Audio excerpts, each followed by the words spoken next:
intimidation est engagée. Là vraiment Dieu merci bien ma fils de l'homme intimidation est engagée. Après ça va te conseiller so lingo sala o intimider ngato lingo fando luka boye makam susu. C'est vérifier quota d'information, quel que soit au niveau ça, quota d'information sur le plan spirituel, même sur le plan physique, dans tous les niveaux, quota d'information à muto azali boso dans fils de l'homme. So aujourd'hui information au yeba ke blom sur ce banque ça biso des à Congo. Congo mboka zo quand même pas fait ça quand c'est que tu l'homme. Yo fani wa do benga je maxi mutu na yo nde information zo pesa za lokuta te omoni mutu na yo omoni bwe ah bisi tira nga ona lie fufuro bia les na lali na otambola ba mama na nga ona tra boza calme boza guerre de cause na bino il faut bato baza ona tra ba futa mambongo ata ba futi bango mbongo to kolande la société comment on est en train de se fonctionner tina suka loko nga kota likamuna tika ngote na mutu makasi surtout nga na jui dossier pona bika na cabinet na yo bomona ngate na ba réunion na bino bomona ngate na journaliste mote ke na sali na ena nsima vie pesa te na sa na futaka na za charge na ngamoko à vous la parole depuis banda ko exister ti lelo eza na mutu moko te apesa ka 50 francs yana lo bana bino télécommande za ke pa na ngai télécommande a vu la parole za ke pa ba tout bon kene na be émission ba journaliste obo yebia ki diale lo pese 100 francs ya commission à lobelio vérité kanyi munoko so te ke de génération ba souffrir pour ya zumbongo aso bi mutuka nazali na mosala nzambe prophète Isaïe azali l'homme de Dieu na bundi po na zwai to solo la ba sala nzambe pe ba na mo adi na olo po na mboka parce que c'est important donc là na moment auto za na ba prophète Isaïe to za na ba prophète Jérémie o ba zo ebisa biso nzamba lobi nini na tango oyo et ça vraiment important parce que nga mo na priara webi ke na bomba identité na ngate je suis fils de la apôtre Léopold Mutombo Kalombro na priara na ministère amen.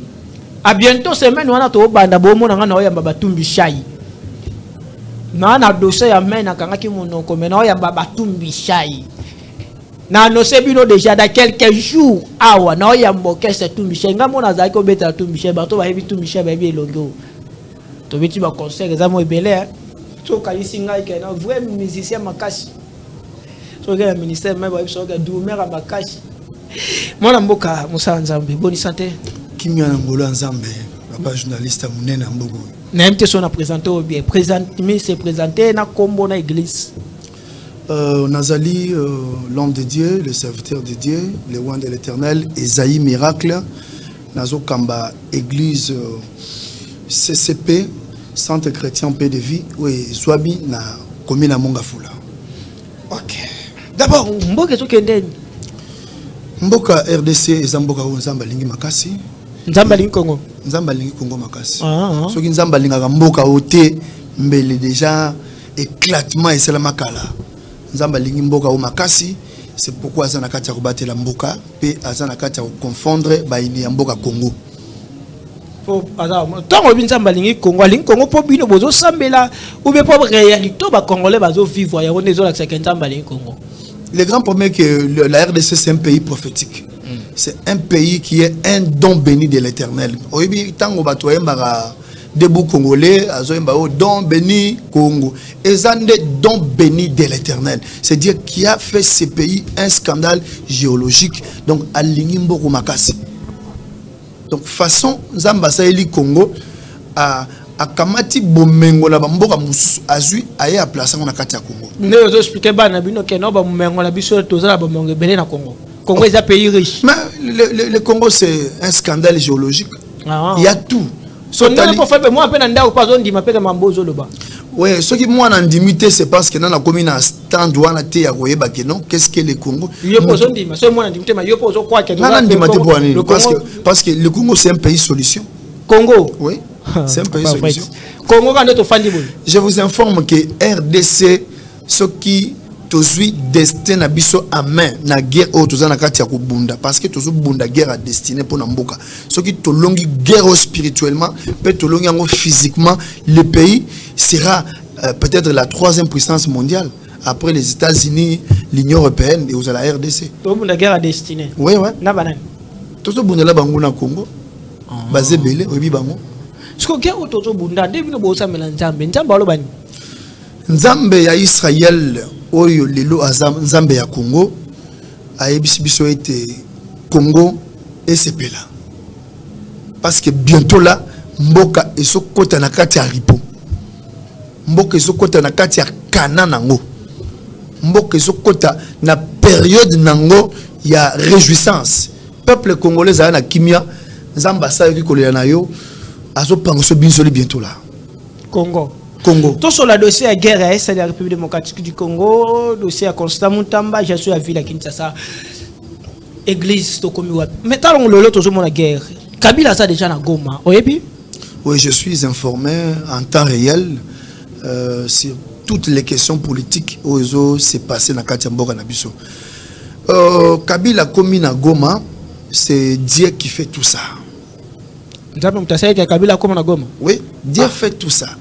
Seigneur, bino mutu bozolo bakeno Kabila ifa pa. Boki nzambe mutalongoli Kabila na Goma pe abengi Kabila na Goma nzambe mutalingi. Oyebi nzambe soki azana besoin a frapper mutu. Et le liboso a chakaye molimo a perdition. Obunga. Tango ache molimo a perdition. Okobanda ko sala makambo zo comprendre comment ozo sala makambo te. Donc Bible zo bakeno makambo tout o eza caché et ko bimana mpoisa. Banda kala le chef d'État actuel a fait commencer à dire depuis longtemps que non, AFC c'est Kabila. M23 na Kabila dans la même mise. C'est tout le monde qui disait non, oh, régime abagisateur, ça, incapable, boyna boy. Moi na batoyi na raison. Kabila n'était pas content. Il y a que moi na mboka Félix Tshisekedi akamba mboka. Pour ça nizaki asala et loko oyo Sassou asala lisuba na Congo Brazzaville vers les années 98. Vous comprenez papa langai. Donc asali ba manœuvre nyonso abatami akamati corner nanga atie liboso yozala wana ba ke non yondo se rebeller parce que régime o respecté ba corté corner nanga abandi ko sala mouvement aso kende en complicité na bato ya Union européenne. Mais moi na mboka Félix Tshisekedi Zamba pesier sagesse belé. Vous devez comprendre que Félix Tshisekedi a une mission que Dieu lui a donnée pour libérer ce pays. Oui, il a une mission. Je vous dis que le peuple congolais a découvert Magambo trop tard, plus tard. Même hier, après. Jésus était loin de dire après. Est-ce que c'est interdit que Kabila aille à Goma? Bon, Goma est parti à RDC. En tant qu'un ancien chef de l'État, un sénateur à vie, Moutou, Mboka et Pessi, honneur et belé, avantage et belé. Bah honoré que non, Azam Moutou a dirigé Mboka pendant 18 ans, a Pessi Mouninga passe, après l'élection au Mouninga Gagnaki, il y a Zui, pour Atika la sénateur à vie, a comme la Serge Moko Boy, conseiller Moko ma référence. Oui, moi j'étais très content. Tant que Kabila a Tiki Bokonzi, 2 mois plus tard, au moment où Kabila continue à supermarché, Azo Salabacha nae, bato bazo honoré, bazo pese mbote, bazo pe nae un bon président, Asali Moussa nae ake kopé Matikeli Muninga, mais d'emblée, zo 2 mois na ma c'est pas qui n'a été. Bon, dans une question, aux journalistes, malgré yo aux journalistes on a invité, Kabila bimaki na Congo par quelle voie? Est-ce qu'il bimaki légalement? C'est Kabila légalement. Illégalement. C'est qu'en air nabiso baza deuxième en air. Les deuxième mais ça pas soir. En d'autres termes. Bon, Boka nabiso le président avait dit que non la justice est malade. Oui, Congolais jusque là dans la commune a conscience que il y a que ce qui mutu azo sala makambo o eza illégal à télémelaye, il suffit qu'à mon billet vert à lâcher prise. OK non. Kabila lobby donc présence na Goma est illégal. Zone est touché na ba rebelle. Comment yo un ancien président OK ne revendre kuna? C'est que osa des mèches na ba rebelle, c'est que osa rebelle.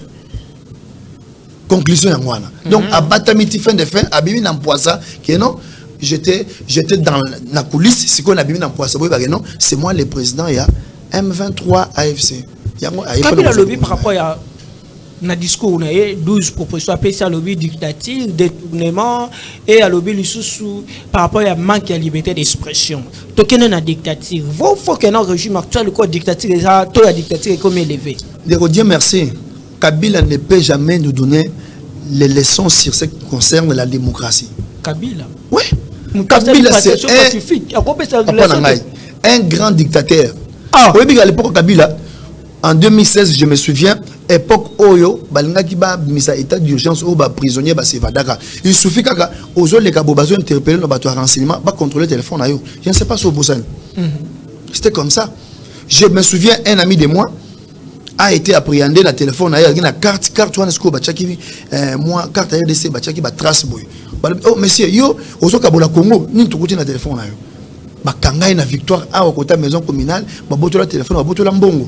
Donc Kabila c'est un dictateur azana esprit na bango ya Rwanda, oyo Paul Kagame na Rwanda un mot à dire ils a raté, na Rwanda ba chaîne la télévision, ils a raté, na Rwanda et bazaka na kati ya prison à ciel ouvert.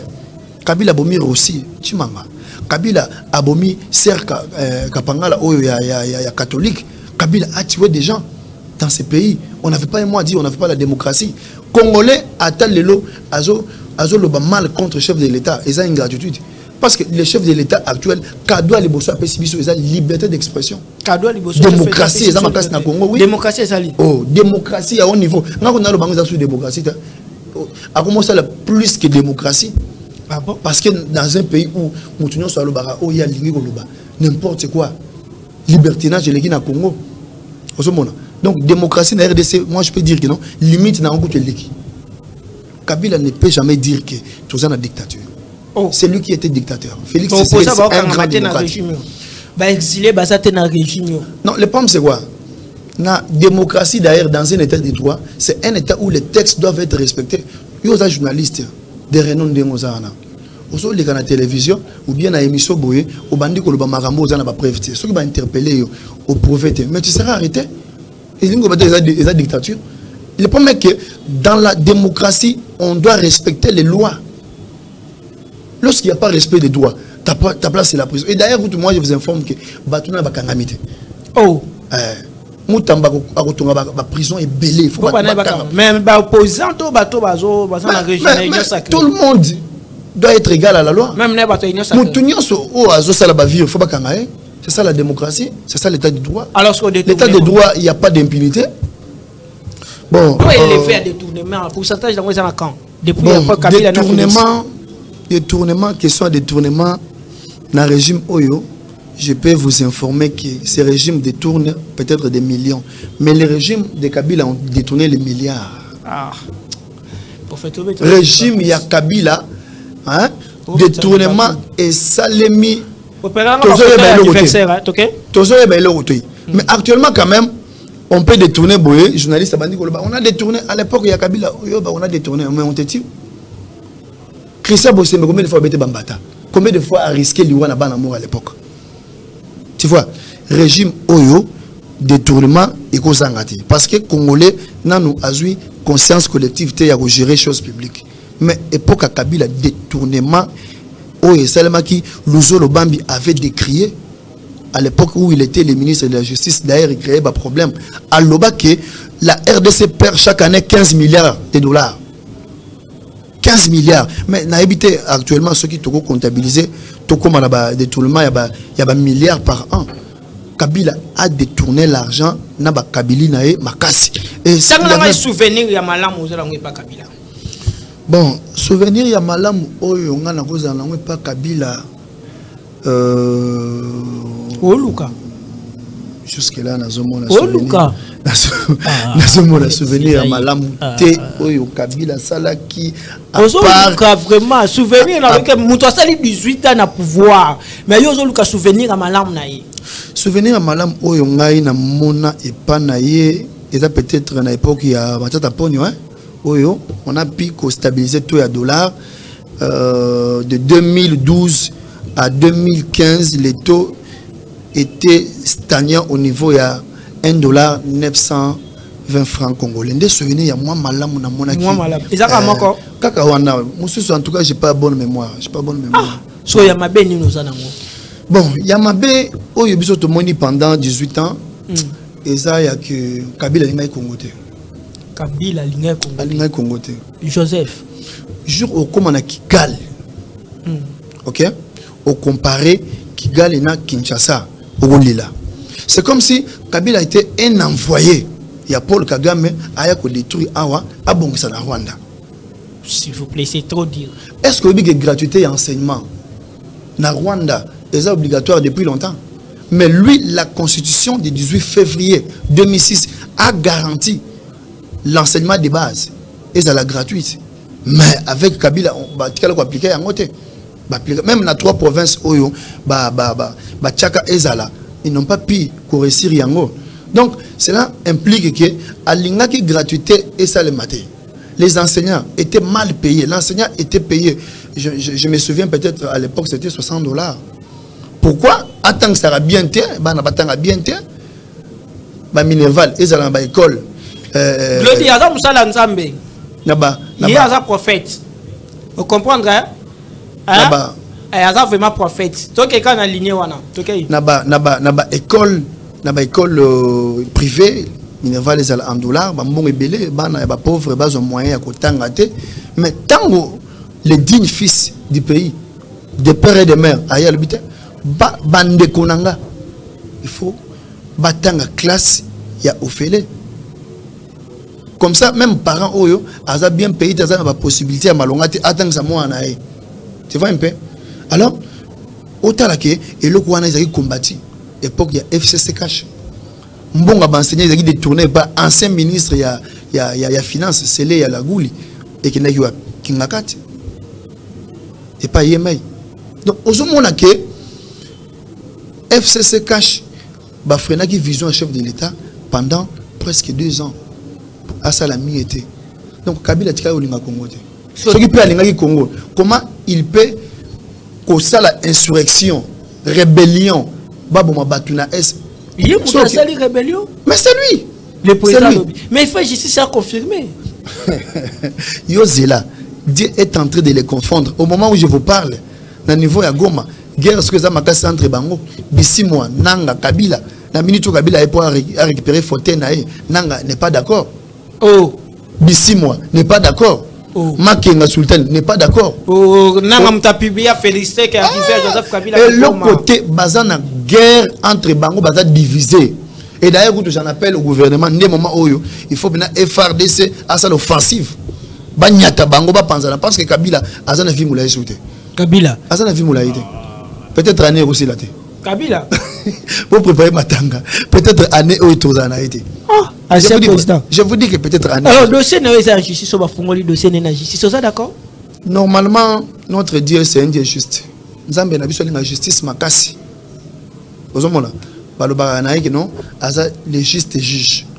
Kabila ezo senga à l'écaliboso ya ba instance judiciaire à répondre na ba acte nyonso à salaki pendant 18 ans.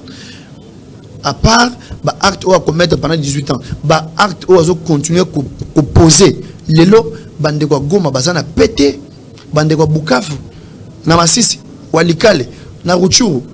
Il souffre, il y a des déplacements, il y a des familles. Dans l'andi témoignage, dans l'andi vidéo, il y a une sœur qui pleurait, elle avait 4 enfants. Elle s'est retrouvée dans l'union soumise à tout Bakoufi, à Tika moi la moko, Mobali Akoufi, Kabila a endeuillé des familles. Et puis discours raté à Otikosala. Il y a un discours raté. Il y a un discours sorti médiatique raté. Est-ce que Ndeko Joseph Kabila a Tikali Atako rendre hommage à la famille Oyo Bandé? Va déplacer à part qu'on sauvegarde l'intérêt il y a FDLR na Rwanda. Est-ce qu'il a condamné Rwanda pour l'année du Rwanda? Est-ce qu'il a condamné Rwanda? Attends Kombo ya Rwanda. Est-ce qu'il a Kagame? Parce que lui il s'est dit congolais. OK? Asa congolais né à Miloba. Est-ce qu'il a condamné Rwanda? Que Rwanda parce que c'est le Rwanda qui agresse la RDC via les M23. Donc Kabila il faut aleka na justice. Mais ozoye ba Kabila basala nzambe nde mutu bokomi simboka boye. Koloba kebiso basala nzambe tokomi simboka boye, c'est trop dur. On a rappelé. Oui. Tote kolanda nani prophète de la nation. On doit reconnaître Denis Lessada, prophète de la nation. À l'Obaki, c'est l'église de réveil. Moutouba Sala qui va fabriquer qui nanga. Aouta qui une église Moussoussou na Philadelphie va commissionner une église de réveil pour que Akoma président ya Seni. Lelo Oyo, si nani Denis Lessi, nani évangéliste, nani Kizamina Kibila Aboyaki. Mais ça l'andia menem tu basale kati a comme place ça veut dire que fouille ya église de réveil yango le loto aussi bi conséquence oyo yo na lobi ke bino basali andambe sur église de réveil bozala cause ya malheur oyo na zana réponse na question wana oyebi yango nazo zonga na likambo ya dictature oyo Kabila lobaki et pour Kabila dictature ezaki makasi même basala nzambe bazaki sous pression si tu n'es pas d'accord avec lui. Au moment où tango bazo sélectionner, en fait tango bazo fabriquer nanga avant de fabriquer, il y a d'abord une approche à Kabila. Un président de CENI à l'époque à Kabila jamais eu d'inéant, même malou ou pas Kabila. Ba format wana ba pesa mbongo ba lokuta wana ape ba yokozwa oyo mulunda ba pesa mbongo aba noso ba minduki ti fin de fin makambo Kabila kaka. Alors Corneille Nanga a eu des choix Kabila bandakala siko nde lokola ezaka mascarade que non président c'est une fois où tu as ba confession religieuse nde mbala moko bakamati ye ba yeba l'accès basala ensemble bango faka ba prouver ba bisi kizamina ozo s'opposer ba obeto massa sokufa soit tu vas tuer le poison ozo comprendre parce que à l'époque c'était comme ça ils soit tu vas bomber soit tu vas empoisonner kaka basala nzambe mususu ande ba ko utiliser ba éliminer yo ça s'est passé comme ça. Alors ba pasteur ba banga ki intimidation ya moto na mai oui mais bino bolobi ke bible lobi ke faut pas ko banga moto azo boma njoto faut banga moto azo boma molimo kasi nde omoni lelo biso to komi siko na capacité wana ya ko banda ko longa la peur lorsqu'on est capable de vaincre la peur parce que oyebi liwa ezaka facilité même Yesu tango ba l'accès film à liwa na e tango azana ngomba zo prier alela kiti motoke komi makila ozo comprendre mais Zamba sunga qui a fortifié atindi Eli atindi Moïse ba biso moni mission biso to rataki yango mais yi au folonga parce que c'est toi tu es Dieu tu n'es pas un humain malgré tu es dans la chair humaine donc moni Yesu a su force wana ya longa ezaka facilité on se fait avec facilité bobanga ki na bino parce que le lot va kufa plus de combien de millions 12 millions oh yo poka kabondi maki choix bino bokufa mais non ezaka bisoté omoni le choix au nanga a opérer eza ba recruter qui nanga fait recruter nanga za qui recruter ndeko nanga même na minute pas recruter pour na minute yo aza marionnette le roi Kabila siko aye pona kozwa ngwende na ya okende siko wapi awosala siko ni ozomona alors pas un choix à soutien. Glody anniversaire il y a page tokota non na page rose joyeux anniversaire na Yannick là Yannick de la part de notre animatrice Kaliki l'homme Juvette Yohana Yannick là de la part de notre animatrice Kaliki l'homme Juvette, ça peut ser joyeux anniversaire Mbotama Mala Munayo, mon frère. Tavakayo, merci beaucoup. Na anniversaire na Mbotama là mon invité ce qui Juvette à lobby to kendo apilelo eza wapi. Perception racine et ça bien makasi. D'abord Kabila Azali Mobomi selon yo. Mais vous devez reconnaître que Kabila le dossier n'a tout fait dans dialogue. On souhaitait dialogue. Oyebi, ce que Moni Kabila comme un niveau de dialogue, ce n'est pas pour rien parce qu'il est au bout des souffles. Kabila. Oui, il est au bout des souffles. Même tu as liboso oya tuitaki abige j'ai foulé Goma. Hein? Après avoir un gars agité, balongola même tweet wana. Pourquoi? Avec comme meka aeba état d'esprit yaba autorité actuelle. Parce que pour naïa mon banque pas faible, c'est ce qu'il dit aza mutumoko aza lâche, à cause de l'autorité aza china rambo, aux hommes un peu. Et pourtant ils ont un mutu Fachi Moutako Kangaete, c'est la justice. Au moins, Fachi a un président, on a aussi Alexis de la démocratie. Akamati a respecté l'indépendance et la justice. Hier, a téléguidé justice. Hier, a la cité de l'OIA et la présidence. La justice, et comme beaucoup, il y a Moutambaye, beaucoup a militaire justice. Tu vois un peu? Alors, Kabila, dialogue entre hier na Tshisekedi et Zate pour atteindre le Basanjo. Abonde la Tshisekedi va dialoguer. Tshisekedi a boyaki. Dialogue et Zate. Tshisekedi bandakala. Basenge dialogue na ba M23. Aboyaki. Ayebi que no M23 na ezako ki vite. Vrai M23 c'est Kagame na Kabila. Donc mutu azo agressé RDC et ça Rwanda via Kabila na nevene Kagame. En fait, non connaît Kagame. Non connaît Kagame. Kagame a ne fait Kabila. Azan no connaît. Non quoi Kabila. Moi la maman, c'est que Kabila a ligne de kona maman sifa. Maman sifa te, maman sifa yemo ka voyager habiter. Kabila zaka mwana été. Bon musée m'ta présenter biso Kabila. Puis le bon c'est ba nationalité. Papa yo bo ti mwana na ndongo fana na ndako présenter biso e keno DMX au mwana ngai. Ale ngai lobi nango de ko ba keno za mwana ote. Ce que on dit me la banane. Ba Etienne Kabila baloba clair que Kabila azalaka mwana adoptif. Tondi masko ba Etienne totondi musée. Oh, musée atikala di jamais ko yo nous aboyi. Ngana za camarade yo. Na kufi ozu moi bana nga o bana ko bola. OK? Siko o la seba to ba banani. Yo bali moi sina bana. Hein? Ne papa na biso kamere. Abala mama bida na bana. Be o cheka kamere ko ani. Oh, kasi. Na pese ka exemple. Hein? Veka la nga ko makasi zo mote siko zalaka. Photo. Oui, ba photo. Na mona.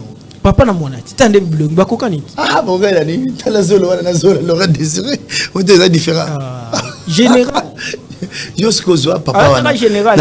Général major général major. Yosko zoa so azaki colonel na jinini. Tu habité. Pour azaka pouvoir na 29 ans. 29 ans. So azaka major na jinini. Tu habité. Colonel capitaine tu habité brigadier chef. Kasi yo ebité le bango bazaka ba pété ka bango moko na mito na romi général nanga nanga romi général asala ki armée mbula lili ba grade de mataki journée bango ba surtout proclamaka. Alors Kabila aza mwana ya Laurent Désiré aza fils adoptif aza mwana camarade nae.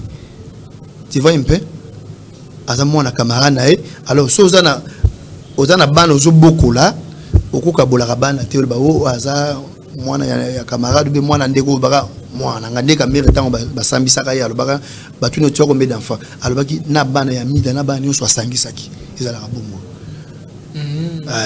Donc dialogue vous avez. Mais ça va différence entre régime ya Félix na régime ya Kabila. Ça a une différence sur le plan social, sécuritaire, voilà, économie. Régime ni nango yo monique au souhaité vivre l'époque sur le plan sécuritaire, social et économique. Bon, d'abord sur le plan social, je peux dire que régime Yakabila à la Kabiso social malébélé. Je suivais tous ces discours. Monaka Azui Maloba, cette année ça sera une année sociale. Oh. Cette année ça sera une année sociale.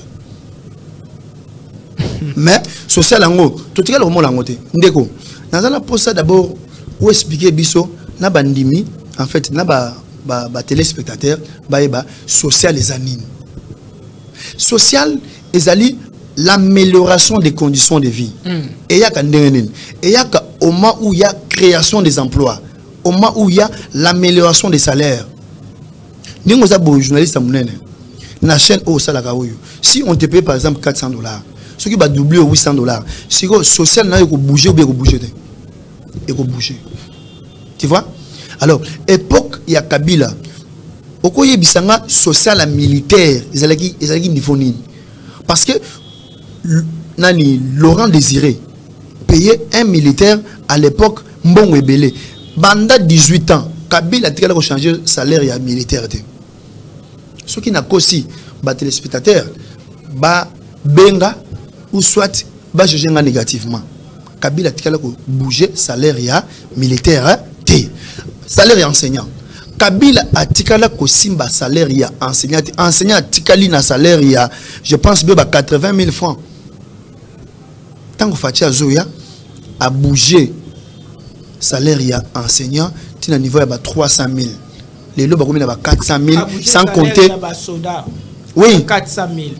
Basoda ba comment fois2 basoda bazo simba migolo 500 000 francs ba bazana fond bazana na franc bazana prime ya 500 $. Na Kabila tika ba on a combien? Atika ba on a 200 000 francs. 200 000. Kabila tika ba on a 200 000 dollars non ande. Atiki dollars on a 17. Bato bato futa ma 500 000 dollars 28 côté sous 28 500. Surtout betika calcul. C'est que toi qui n'as pas préparé na bandenge moko. Ils ont ndenge moko te. Amélioration ça. Amélioration ça. Aux journalistes, aux micro baladeurs interroger 10 militaires. Oyoka avi na bango ba comparer les deux régimes. Ba actuellement ils sont bien. Lilo na ba camp militaire. Ce qui na camp tchatch.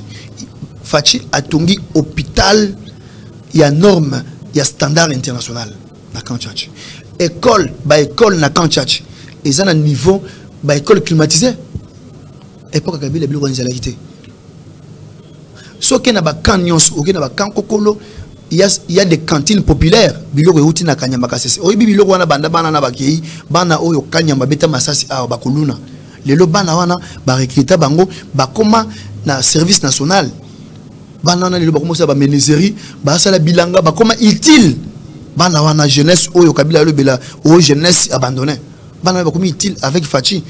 Les lots sont dans camp militaire au coup que prix il y a farine il y a maïs et ça 18 500 quel autre na OK ça la banquette les bandes masango semoul et ça 60 000 68 000 mais na camp et ça 18 000 francs et autres takanya makasese fatia lobi il faut d'abord basoda d'abord balianan donc on dirait régime oyo a ko sauver ga basoda enseignant les lots je me souviens enseignant moko na est na Maniema, je ne pense pas, je pense au moins Maniema. Enseignant va foutre salaire na banque, à qui kobala ba simi ça pour salaire oya komozo actuellement na oya époque akala. Ils arrivent derrière mon côté. Qui peut les caisses? Ce que jusqu'au même ba médecin. Dernièrement ba prime na bango mataki. Alors sur le plan sécuritaire. Sur le plan sécuritaire, ba avancer za makasi. Fachi a voté budget ya armée, ya haut niveau. Budget armé comme milliards ba former ba militaire chaque jour ba militaire bazo kende na kitona formation lelo RDC azo comme puissance militaire lelo ba drone somba ma époque Kabila yebisa armée na somba yebisa combien de militaires a formaka yé moyen à former ba militaire et ça l'a quitté parce que Kagame yebisa ko banga te biso sécuriser yo il n'y avait que des basu ba rwandais ba awa ba pesa bango ba pété et consort. Moi, je suis formé armée. Moi, je me souviens na yokate l'isole à recrutement époque Kabila. Mais actuellement, banda Fachi aye, basali ba unité belé ba ibu, ba commando. Papa, Fachi a civil mais façon à restructurer armée. Herman Cohen, un sénateur américain, le mais Moutouana dans son compagnie. C'est civil mais façon à réformer armée. À plus que Kabila militaire. Donc, le long niveau, il y a sécurité, même entrée, il y a Rwandais na M23 na Goma, c'était de la corruption. Parce que partout, il faut la macacité, papa la macacité. Bon, observe un peu. Bazu Bonaganda 2021. Hein? Comment Bazoko Tesco na Goma en 2024? Comment il faut 3 ans ou bien 4 ans pour 2025 pour Bazoko na Goma? Mais époque à Kabila, M23 Bakoti Goma pendant combien de temps? Tout ça quand même, hein, réaliste parce que tout ça na Kini, tout ça na Congo, tout ça pour réaliser fait nyonso, tout ça histoire. À l'époque, bah pénétrer Goma facilement, mais avec Fachi, il y avait beaucoup de résistance. Tant on va comme dans le niveau il y a corrompre les généraux et d'ailleurs ces généraux sont traduits en justice. Ce sont des traîtres. Et la plupart des généraux c'était des Rwandais. Donc nous étions infiltrés jusqu'à la moelle épinière Donc Congo et comme dit lokola et comme dit lokola moi province Moroboya Rwanda. Procès à poursuite judiciaire contre ministre Costa Mutamba. Procureur Atika Magambouana. Oh. Atika Barankin. Atika Biloko Azo Salanza bien. Sinon, vous n'avez pas à confondre. Mutamba Aza Mutumoko Teba trouvé dans des draps sales. So l'andi bien procédure, il y a marché wana, passation de marché wana de gré en gré, pe mbongo ils a logé na compte entreprise wana, Mutamba détourné à $1. Donc biloko Azo Salawana, ce sont des manipulations et bazo lukele ba problème moko boye po à lâcher prise na dossier oyo, il y a poursuite judiciaire, il y a tant le lobby d'identification va serviteur de l'Union Sosa, d'accord? Pas de problème. Pas de problème. Qu'on identifie les serviteurs de Dieu, ce n'est pas un péché. C'est pas mal. Parce que tout le monde a même des musiciens. Ce n'est pas un problème. Ce n'est pas un problème. C'est juste mettre de l'ordre dans le secteur. Ce n'est pas un problème. Au monde du Congo, tout un niveau il y a ordre. Nous vivions dans la jungle, dans le désordre. Pendant 18 ans, ils allaient dans le désordre. Il y a même pendant Fachi Aye. Parce que les gens n'avaient pas compris. Donc, le secteur nyos, ils allaient au aucun enseignement, il y a aucun université, il y a aucun armée, il y a aucun fonction publique, il y a nyos. Ça, là, le renseignement, n'affiché, il y a fonction publique. Mais tu vas pleurer. Époque à Kabila, il y avait Dieu merci. Aux ans 5 matricules. Francine Mouyumba, à l'époque, Aza, ce qui, je ne sais pas, elle était présidente de la jeunesse, je faisais autre chose, mais à ce rappel, on a liste, il y a des fonctionnaires, il y a RTNC. Aujourd'hui, il y a 10 matricules, il fonctionnaire, il y a l'État, liste normale, il y a 3 millions. Mais tant que bazo landela boye au finish 600 000. Même na minute bazo continuer ko nettoyer fichier wana. Pourquoi? Pour ba coût effectif normal et permettre que non fonctionnaire il y a l'État salaire n'est mata parce que l'argent était dilapidé bongo. Et pour Kabila il y avait beaucoup de désordre. Je suis fait la question satisfait na Daniel Bumba. Nazo pesa gouverneur ya Mboga na biso Mbotebele nzamba pa moliski zo mieux ayesika il pas côté des ordres azana musale bela ko sala ngobila a travaillé bien té au moni époque ka tango ba pesi vice Jekoko Mulumba vice gouverneur tango ba suspendre ngobila Jekoko azui ville pendant 3 mois na minute abongisi Willery na minute abongisi Kimponza na minute abandi banzela nanzela ya ba travaux nanzela ma campagne. Mais tous ces projets-là, ils ont un tiroir, il y a gouverneur, il ne les faisait pas. À part Wana, Kimbuta, un mathématicien, c'est quelqu'un que j'ai beaucoup admiré. Il était intelligent. Au moins, il a vu, si tu veux être intelligent, c'est un mathématicien. Ce que Tali Batu et Belé, dans classe, mathématiques, ils sont intelligents parce que mathématiques permettra, ils ont forgé réflexion. Tant qu'on résoudre l'équation du second degré, du premier degré, la solution, ils ont collé sa bongo na yo. Kimbuta a compris que non, ville, ils ont nagé 20 millions d'habitants. Il y a beaucoup de véhicules. D'où, pour limiter, question il y a embouteillage, il faut qu'on limite entrée et sortie de véhicules où il y a poids lourd. Vous avez à limiter qui a 22 ans. Mais tant qu'on mobilise, il y a corrompre. Alors, il y a combien de véhicules personnels, combien de motos? Il y a plus de 3 millions de motos dans la ville. Des véhicules sans compter. Alors, flux il y a véhicules dans la moto. Nous banzela pe fungwa mi belete malgré ba fachi azo font la route secondaire où ils font mi belé ozomuna et pour Kabila basala ngote les lozo mona ke même na ngingiri les lozo koti au mona ke banzele fungwama OK ba shaba wana OK banzela ba ilengesa ba kikwiti banzele belé fungwama ils ont permettre que non mobilité et transport ezala. Alors ngobila asala ke lokwana te a permettre qui mais tant au moins na mboka o ya gouverneur actuel Daniel Bumba a comprendre que non il faut tous avoir des décisions fermes.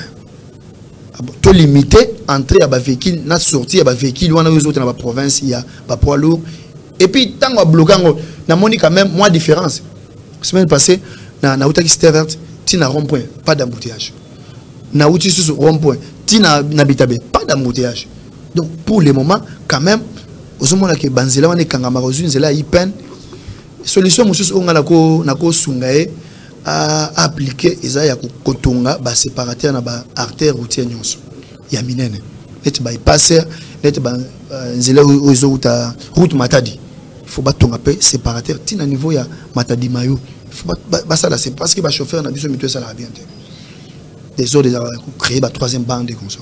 C'est la première photo.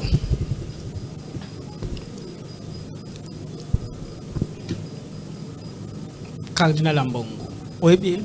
Maybe son éminence cardinal quand même lit na eza non eza logique oyebi eloko ngana kamwa na église catholique na mona on dirait église catholique et za la église d'état ndilo ikamusanga et pourtant RDC c'est un pays laïque dans un pays laïque ba confesseuse ebelé nanu na mona te acharnement na niveau ya bande on a biso ya ba musulman na ba gouvernant na mona moté donc il y a banda ça l'église catholique va sala pour ba travailler qui na IDPS à l'époque à l'opposition pour que ba benga na Kabila wana les acharnement te tant le catholique ba eko sala le contre régime e comme acharnement kasi yo yebsanga na zela na rappeler ba fait mususu ozo bosana na zo rappeler ba téléspectateur ba yeba oyebi église catholique batonga ba école ebelé en collaboration na l'état on appelle ça les écoles conventionnelles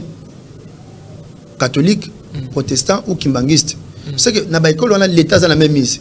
Mais tant que Fati a bandi les camboya gratuité, en bon il y a boyaka. Pour nous, il fallait école primaire à la gratuité. Photo monsieur. Début à guerre. Prince Penge. Opposant.